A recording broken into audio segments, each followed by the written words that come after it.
അനിശ്ചിതത്വങ്ങൾക്കൊടുവിൽ ഗസയിൽ വെടിനിർത്തൽ കരാർ നിലവിൽ വന്നതായി റിപ്പോർട്ട്. ആദ്യം മോചിപ്പിക്കുന്ന 3 ബന്ദികളുടെ പട്ടിക ഹമാസ് കൈമാറിയതോടെയാണ് ഇസ്രായേൽ വെടിനിർത്തലിന് തയ്യാറായത്. ഇന്നു മുതൽ വെടിനിർത്തൽ പ്രാബല്യത്തിൽ വരുമെന്ന് പറഞ്ഞെങ്കിലും ഇക്കാര്യത്തിൽ അനിശ്ചിതത്വം ഉണ്ടായിരുന്നു. തുടർന്ന് 3 മണിക്കൂർ നീണ്ട അനിശ്ചിതത്വം അവസാനിപ്പിച്ച് വെടിനിർത്തൽ പ്രാബല്യത്തിൽ വരികയായിരുന്നു. UDF നേതൃത്വത്തിന് കത്ത് നൽകി മുൻ MLA PV അൻവർ തൃണമൂൽ കോൺഗ്രസിനെ ഘടകകക്ഷിയാക്കണമെന്നാവശ്യപ്പെട്ടാണ് 2 ദിവസം മുമ്പ് കത്തയച്ചത്. UDF പ്രവേശനം സൂചിപ്പിച്ചുള്ള കത്താണ് അയച്ചത്. LDFുമായി വിട പറയേണ്ടി വന്ന സാഹചര്യം, MLA സ്ഥാനം രാജിവെക്കേണ്ടി വന്ന സാഹചര്യം, താൻ ഉയർത്തിയ രാഷ്ട്രീയം, തൃണമൂൽ കോൺഗ്രസിലേക്ക് പോകാനിടയായ സാഹചര്യം തുടങ്ങിയ കാര്യങ്ങൾ വിശദീകരിക്കുന്ന ദീർഘമായ കത്താണ് അൻവർ നേതൃത്വത്തിന് കൈമാറിയത്. കൂത്താട്ടുകുളത്തെ നഗരസഭാ കൗൺസിലറെ തട്ടിക്കൊണ്ടുപോയ സംഭവത്തിൽ കൂടുതൽ കേസെടുത്ത് പോലീസ്. UDF പ്രവർത്തകരെയും LDF പ്രവർത്തകരെയും പ്രതി ചേർത്താണ് FIR തയ്യാറാക്കിയിരിക്കുന്നത്. പോലീസ് സ്റ്റേഷൻ ഉപരോധിച്ച സംഭവത്തിൽ അനൂപ് ജേക്കബ് MLAക്കെതിരെയും കേസെടുത്തു. UDF പ്രവർത്തകരെ മർദ്ദിച്ചതിനാണ് LDF പ്രവർത്തകർക്കെതിരെ കേസെടുത്തിരിക്കുന്നത്.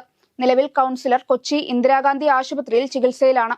കാസർഗോഡ് 9ാം ക്ലാസ്സുകാരന് സീനിയർ വിദ്യാർത്ഥികളുടെ ക്രൂരമർദ്ദനം. വളാംതോട് ഗവൺമെന്റ് ഹയർ സെക്കൻഡറി സ്കൂളിലെ വിദ്യാർത്ഥിക്കാണ് 5 സീനിയർ വിദ്യാർത്ഥികളുടെ മർദ്ദനമേറ്റത്. മർദ്ദനത്തിൽ കുട്ടിയുടെ മുഖത്തെ എല്ലിന് പൊട്ടലേറ്റു. സീനിയർ വിദ്യാർത്ഥികൾക്കെതിരെ പരാതി നൽകിയിട്ടും പോലീസ് കേസെടുത്തില്ല എന്ന് കുട്ടിയുടെ കുടുംബം ആരോപിച്ചു. സ്കൂൾ അധികൃതരുടെ ഭാഗത്തു നിന്ന് അക്രമം അഴിച്ചുവിട്ട വിദ്യാർത്ഥികൾക്കെതിരെ നടപടി സ്വീകരിക്കുന്നില്ലെന്നും കുടുംബം പറയുന്നു.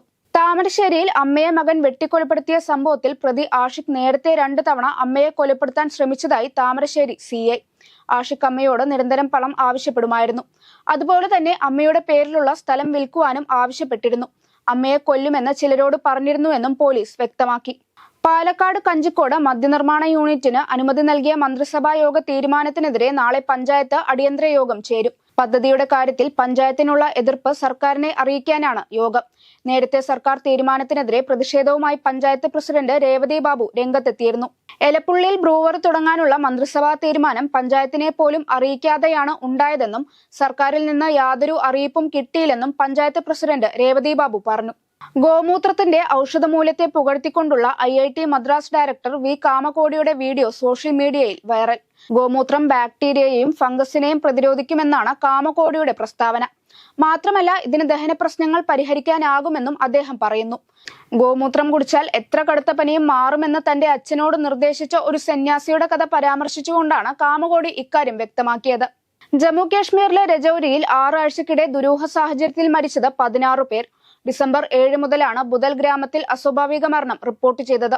ഇതുവരെ ഗ്രാമത്തിലെ 5700 പേരുടെ സാമ്പിൾ പരിശോധിച്ചതിൽ വൈറസിന്റെയോ ബാക്ടീരിയയുടെയോ സാന്നിധ്യം കണ്ടെത്തിയിട്ടില്ല. ഡിസംബർ 7 മുതലാണ് ബുദാൽ ഗ്രാമത്തിൽ അസ്വാഭാവിക മരണം റിപ്പോർട്ട് ചെയ്തത്. ഇതുവരെ ഗ്രാമത്തിലെ 5700 പേരുടെ സാമ്പിൾ പരിശോധിച്ചതിൽ വൈറസിന്റെയോ ബാക്ടീരിയയുടെയോ സാന്നിധ്യം കണ്ടെത്താനായില്ല. സംഭവത്തിൽ ഉന്നതതല അന്വേഷണത്തിന് കേന്ദ്ര ആഭ്യന്തര മന്ത്രാലയം ഉത്തരവിട്ടു. അമേരിക്കയുടെ 47ാമത് പ്രസിഡന്റായി ഡൊണാൾഡ് ട്രംപ് നാളെ ചുമതലയേൽക്കും. തുറന്ന വേദിയിലാണ് സ്ഥാനാരോഹണ ചടങ്ങുകൾ നടത്താനിരുന്നതെങ്കിലും അതിശൈത്യത്തെ തുടർന്ന് ചടങ്ങുകൾ ക്യാപിറ്റോൾ മന്ദിരത്തിനകത്തേക്ക് മാറ്റി. 40 വർഷത്തിന് ശേഷമാണ് US പ്രസിഡന്റിന്റെ സത്യപ്രതിജ്ഞാ ചടങ്ങ് തുറന്ന വേദിയിൽ നിന്ന് മാറ്റുന്നത്. ഇന്ത്യയിൽ നിന്ന് വിദേശകാര്യമന്ത്രി S ജയശങ്കർ ചടങ്ങിൽ കേന്ദ്ര സർക്കാരിനെ പ്രതിനിധീകരിച്ച് പങ്കെടുക്കും.